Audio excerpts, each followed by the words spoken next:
Okay, welcome everyone. Welcome to this session and this presentation on publishing your book in conjunction with the 2021 ECPR conference. I'm Jonathan Slapin of the University of Zurich and one of the co-editors of the ECPR OUP Comparative Politics series. I'll let the others here with me introduce themselves. Susan? I'm Susan Scarrow from the University of Houston, another one of the co-editors of the series. And Dominic. I'm Dominic Byatt. I'm the one of the Oxford University Press commissioning editors for academic politics books, and I've been in charge of the OUP end of the ECPR Comparative Politics series for almost 28 years now. Excellent, and Dominic, especially, I know you have a lot to do, so thanks you for joining us. And I think it's great that one of the advantages of this virtual world is that we're able to have all three of us here to talk to the wide general ECPR audience. Okay, we want to answer some questions that we commonly get from authors who submit to the series and give you a better sense of how to turn your project into a book. So let's ask Dominic first. How do you know if a project is a good candidate to be published as a book rather than a series of articles, and perhaps in particular with OUP? Well, it's a very good question to start off with. Obviously, in the last, I guess, 20 or 30 years, we've seen an increase in the number of journal articles published and an increase in the primacy of the journal article as the kind of currency of political science research output. So there was a time when the book was really the only way you could get your research really out there to any great degree. I mean, I think there is quite a significant difference between a book and a journal article. I think the key thing that a book needs to have is a sort of a big overarching claim or big overarching set of questions that it's trying to interrogate across, obviously, a larger amount of material than would standardly be seen in a journal article. So it's about slightly more bigger picture kind of thematic analysis rather than sometimes sorts of things you'll find in the journal article are sort of very focused, quite technical, testing a particular hypothesis or tricking out a particular part of perhaps a broader argument. So I think the key thing is that, you know, is ambition, as it were. Really, you need something that really has a set of interesting questions that need answering, and then attempts to answer them over 80,000 or 100,000 words. Excellent, thanks. And Susan, so you've worked here as the series editor for close to 6 years now. And so what is your sense as to when somebody should contact an editor and or a series editor, or either you or me or Dominic? So I'd say you need to have started. Don't have it just a gleam in your eye, because you want to be able to present a good argument of what it's going to be. You need to know the whole structure of the project. Hopefully you've done most of the research and you've started the writing. That's a time you could start sounding out people. Would this be a good fit? Does the manuscript have to be completely finished before you contact anybody? No, it's not like a journal article where you wouldn't even talk with anyone until the project is ready to go. But you are going to, at some point, going to need to submit at least a almost finished manuscript. So you can't get very far in the process until you're at that point. What do you say, Dominic? I think that's absolutely true. I mean, I think if it's early days with a project and you'd like to get a sense of its potential ultimate destination in terms of publisher, then I think it's a really useful thing to start thinking about a proposal document, a decent proposal document. So when Susan says that, you can't just come with a gleam in your eye, that's absolutely right. I think the absolute minimum, the first point at which you might usefully contact a publisher and get some useful feedback about potential fit or whatever is with a proposal, I think. And if you started to really piece together what the book project is going to look like, then a proposal document is a very natural thing for you to put together. It'll actually, I suspect, help in terms of how you think about the project, how you develop that thinking as well. So getting it down on paper, thinking what the structure looks like, and then actually sort of getting into the weeds a little bit in terms of a chapter by chapter description as well, I think. And then also thinking about what literatures it contributes to, what the contribution is in terms of argument, in terms of furthering knowledge, just articulating what empirics you're using, what data you're using. All these things are just very useful things for a publisher to see when you're first having a conversation with them, but also I think useful for you as well in terms of really trying to make the project solid, as it were. So it's just a very useful document to put together. I mean, that a proposal document really would be 10 pages long. More is fine, but it's the kind of essential first thing that a publisher is going to ask, or a series editor is going to ask if you come to them with a particular project. And let me add there, just to reiterate what Dominic says, I think that as the series editors, when people present us their documents, one of the things that we are most likely to ask you to improve would be explaining what the contribution of your project is. That's something that it's quite natural that as you've been working on a project for 2 or 3 years, you forget.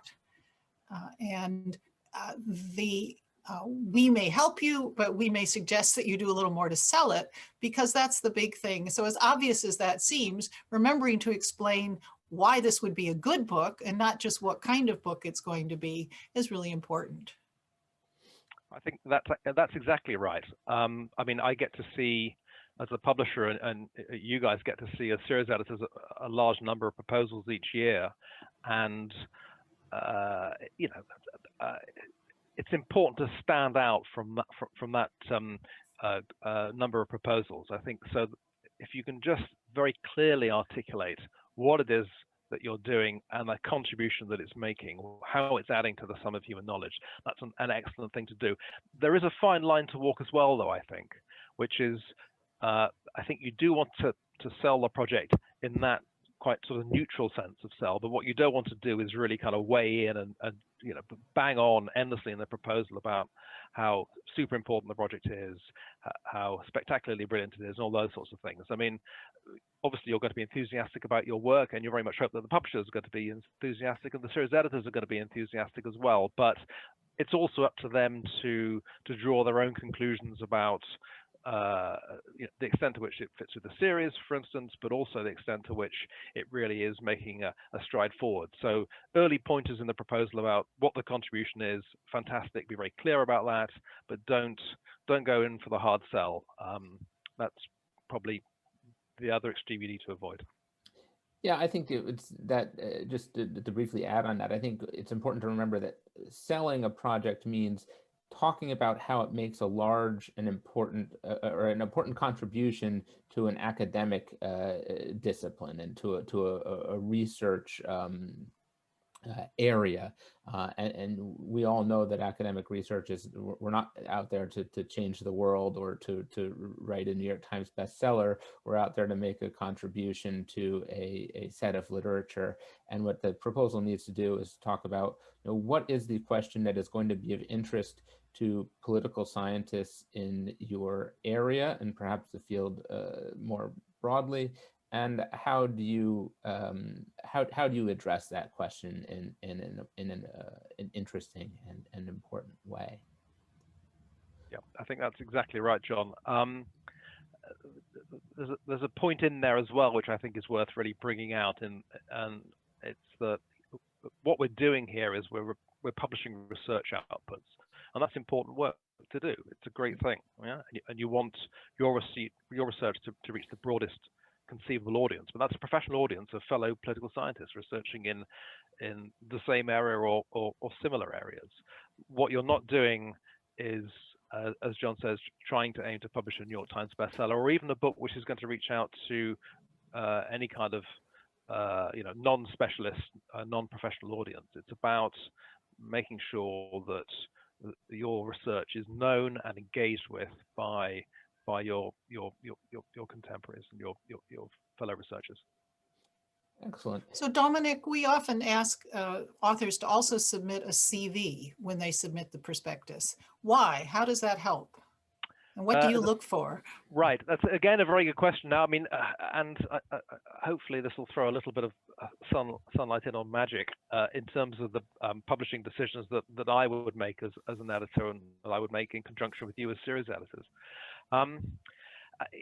As I said, we do receive a lot of proposals, and many of those proposals are from people whose work I might already be familiar with, or that you might already be familiar with. But given the scale of political science research now, the number of people engaged in it, then sometimes that won't be the case. We won't necessarily be familiar with the work that the particular proposer has done to date. So a CV is a very useful way of getting a sense of that, getting a sense of where they are in their career, getting a sense of, in particular, where they published before, either as a book or especially within the journals.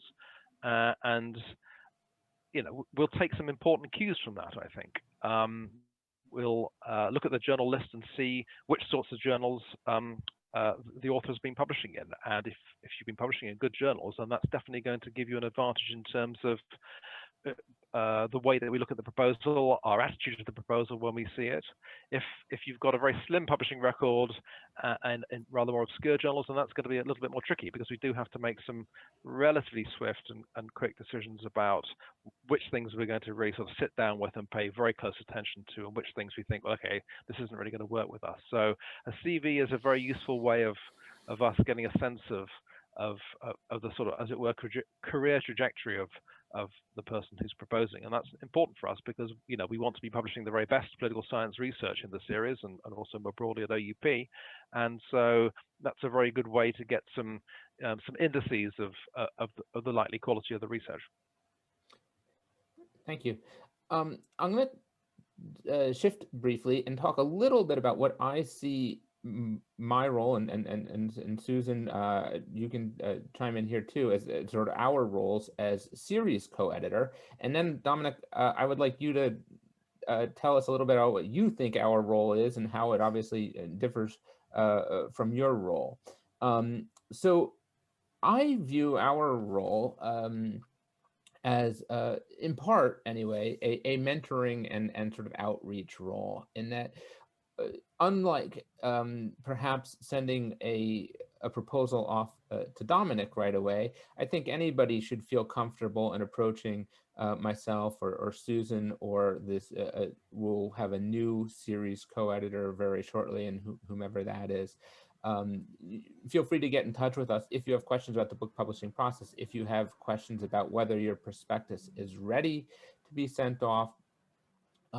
And so I think one of the things that we as series co-editors do is work a lot with early career researchers and first-time authors to answer these sorts of questions. Are you ready to send your manuscript off? Does it have a chance? Is it a good fit for the series? What could you do to improve your project so that it is a good fit for the series, for OUP, or for even another academic publisher? So we're available to especially early career researchers, but not only early career researchers, to answer these sorts of questions and offer that sort of advice. Susan, would you like to add anything as what you see your role? Oh, that's exactly right. I think mentoring and the series editors are chosen because we have all published books before. I meant in some cases several books. So we've been through it. And so it is a kind of pass it forward mentoring role of helping people figure out how to do this process. And our job in part is to help you present the best manuscripts that you can and the best proposals that you can as you jump through these hoops, and also to encourage people to do this. So we're out there at conferences and meeting people. And we'd like to hear about your ideas. And it may be right for our series. It may not be right for our series, but might be right for another publisher. So that I view as our job, is the outreach and help. But Dominic, what do you think? I think that captures it really well, actually, and it is a fantastically important function that the series editors perform, and that I must say that you two guys have performed fantastically well. I mean, my role obviously overlaps with that to some extent. I mean, we're all in it together. We're all trying to publish some really good research in the comparative politics series, but I guess I'm more on the kind of I have to put this. I'm more on the kind of mechanical side. I want us to make the decision, to get the formalities sorted out. So I'm driving that process a lot. So although I am generally happy insofar as I'm able to offer advice on, you know, shaping proposals and so on, and I do definitely do that both outside the series but also within the series to some extent. I think you'll get a much more sympathetic hearing from the two series editors than you would do from a publisher, because the publisher's having to deal with a huge number of other things as well. And so I think that sort of conduit between the wider academic community and the publisher that series editor's role performs is really, really vital. So I think that if you feel that you're in need of some guidance, you're unsure about how the project might fit or how it developed and whether it might need some tweaking, then I think the series editors are very good people to make as a first port of call. You know, they'll be able to help, I think, and that gives your project a better chance of making it through the various hoops that the publishers put up in order to decide what they're going to publish or not. I also think the other thing the series editors do is just they're a kind of beacon as well, because, you know, we're blessed by having two terrifically interesting scholars with great reputation. Then you're out there as a kind of, as I say, a beacon to try and attract interesting proposals as well, and that's an important function too, I think. Thanks, Dominic. So talking a little bit more about your role at OUP, how do you know or decide whether a project might be a good fit for the series or for the OUP catalog in general, or whether you ultimately decide not to go forward with the project and that it might be better fit for someone from some other press?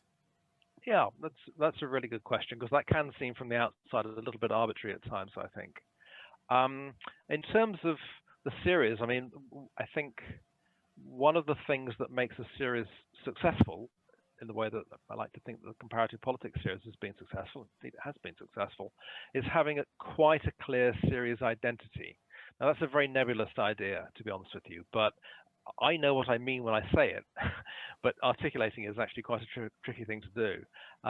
But you know, an identity means that there is a certain sort of work, very high quality, interesting, pretty broad ranging, hopefully pretty impactful research that we think of as publishing within the series. And there are strands within that as well. So we're very strong on, you know, for instance, political parties, political behavior to some extent. We've had because of the history of the series, we've been particularly strong on European politics. So there are a cluster of things that go up to define the series. Now, one of the first things we will do between us, you as the series editors, me as the OUP editor, with a given project, is take a view. And I have to say that on the whole, we tend to reach a consensus fairly swiftly on this, whether a project fits in with the identity that we see the series having. So that's the first thing that we tend to do. Now, there is then a residual question if it turns out that it's not something that sits in the series, which Jonathan alluded to in posing that question. Would it fit also with OUP? And again, you know, OUP publishes in certain sorts of areas, it specializes in certain sorts of areas. It has its own identity as well in terms of the research that it tends to publish. And again, there's a sort of complex, a rather subjective judgment that I'll make as an editor, working out what's going to fit in with the sorts of things that we're doing or trying to do, or which often will be similar to some of the things that we've done, although we are trying to innovate quite a bit in the contemporary digital space in particular. So it's, I mean, there are no sort of general rules about how we go about making those decisions. I think. I mean, it's just, you know, does it? I mean, this is going to seem terribly arbitrary, but does it excite me? That's one of the things that I'll first ask myself. You know, if I'm thinking, oh, this looks rather good. I like the idea. This is, you know, the research question that's motivating this research is really interesting. That seems to me something that I don't think has been looked at in great depth before. These sorts of considerations are the things that will weigh very heavily in terms of deciding whether or not it's series or OUP or maybe better suited to another publisher. So we've decided it's good fit for the series. We're interested in the proposal, and we say, okay, we'd like to see more. What happens then? What about the reviews? Is it single blind, double blind? How does it work? So it is, and I think this is fairly standard practice certainly amongst the university presses. It will be, it's a single blind review. Now the reason for that is that although we tend to like to send out more material rather than less, there is an element of, you know, for instance, were we to go out with just a proposal, which we can do on some occasions, then there's an element of promise, and that promise is predicated of the author of the work. So I think the author plays a much more important role in the decision-making process. The fact of the author, the identity of the author, plays a much more significant role than it would do in journal publishing, which is simply in theory being judged on the basis of the actual material that's being assessed and its potential contribution. So it's single blind review.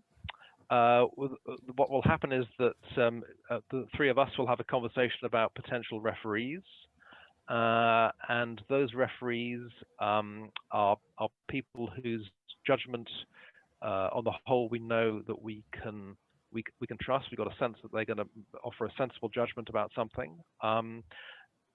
So although we do occasionally do this, it's rare for us to go out entirely blind to somebody and just whose work we don't particularly know particularly well. We just know that they work in an area. We want to know that they're going to offer a view that we can trust.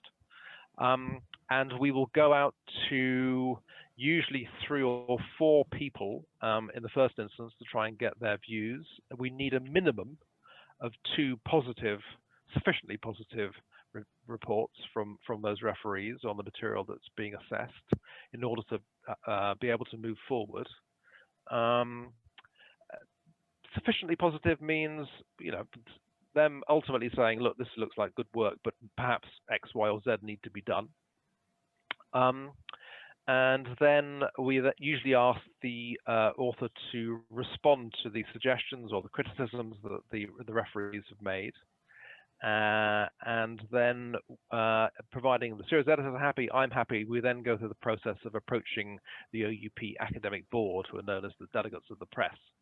And they're made up of scholars from within Oxford University who approve as a corporate body each and every one of the book contracts that we offer on the academic side of things. So, and we're not able to preempt their view, but if we've got 2 positive reports, the series editor's recommendation, my recommendation, a good response from the author, then we're usually in pretty good stead to be able to get a book contract. So that's sort of the ideal, typical version of the process. There are various other sort of midway points between that and an outright rejection. So sometimes the reports might say, well, look, there's something here, but there's quite a lot of work needs to be done still. And in that case, we would say if we want to hang in with the project because we think that that's something that it is potentially offering is worthwhile hanging in with, then we'll go back to the author and ask them to revise and resubmit, much in the way they would do with the journal article. And then we would usually go back to the original referee or referees to get their view as to whether or not the project is now in the kind of state that we should offer a contract for. Sometimes we might say, well, this does look good, but we actually need to see more material. So say you've approached us with a proposal and say 4 or 5 chapters, we might come back, depending on the referee's reports, and say, you know, this continues to look good, but we'd need to see a revision of this material and a completion of the project, and we can take a view about the full manuscript. So that's another sort of halfway house point. Something to mention in terms of the outcome of all that.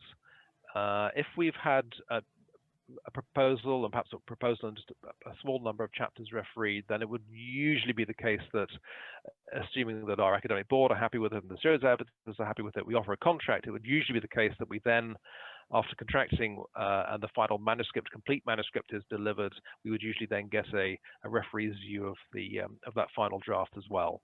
If we've had a full manuscript refereed pretty positively, then we don't necessarily have to do that, but the series editors and I need to be happy with the way that the final thing has turned out. But it's rare for us not to be honest with you, because people tend to put their best foot forward.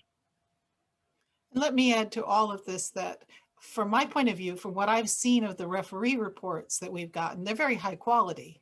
So you as an author are going to benefit.